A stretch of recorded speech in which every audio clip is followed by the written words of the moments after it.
Overhaul. "What you need, Henry," the Fat Controller told him, "is an overhaul." "Yes, sir," agreed Henry. "Does that mean I've got to go away to Crewe again, sir?" The Fat Controller laughed. "Not this time," he said.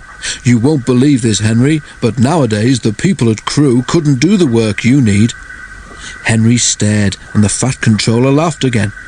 "Don't worry," he said. "We can do everything at my works. All I have to do is get you there." "If James takes the express tomorrow," went on the Fat Controller, "we can couple you in front. Do what you can to help, and you can go to the works in style." Henry told James that night. "Help me?" James snorted.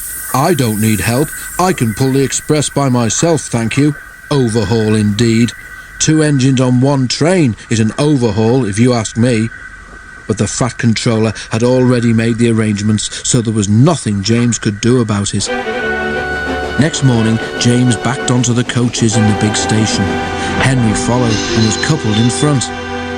James was not in the best of tempers, but when the Fat Controller came to see them off, James tried not to show how cross he was. "Good luck, Henry," said the Fat Controller. "The people at the works know what to do, so you won't be there too long. James and Bear will take turns with the express when Gordon is busy."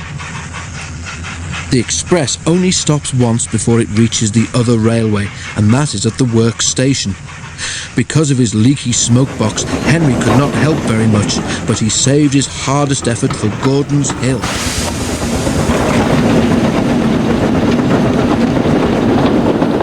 The 2 engines raced up it faster than they'd ever done. When they reached the top, James was feeling better. "That was fun," he said. "We might even be early at the workstation. We shall need extra time to uncouple you anyway." James spoke too soon. They had just crossed the viaduct when Henry felt something wrong with one of his wheels. "Something's wobbling," he told his driver. Just then they both heard a cracking noise. "Ouch!" exclaimed Henry. "Whatever it is, I think it's broken." They were passing a station. Something hit the platform and a brick flew past Henry's cab. It bounced off James's boiler and disappeared. "Ow!" exclaimed James. "Henry might need mending, but he needn't throw his broken bits at me." Just then, James and his driver heard Henry whistling to warn them that he wanted to stop. More bits and pieces flashed by, some hitting the carriages. Using the brakes skillfully, the driver stopped the train.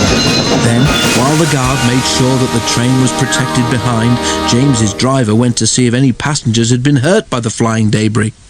No one had, but one of the carriage windows was broken. Henry's crew inspected his wheel. The trouble was not hard to find. "Your wheel has a steel rim called a tyre," Henry's fireman told him. "It has broken and come off. It's a miracle it didn't do more damage." James pushed Henry into a siding and went back to the train. "An overhaul, is it?" grinned James as he passed. "It sounds as if you need retiring, you poor old thing." He guffawed loudly at his own wit and puffed away.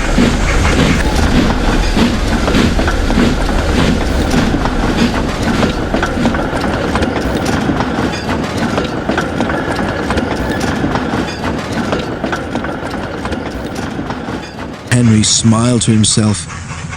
"I don't know about retiring," he chuckled. "I certainly feel tired."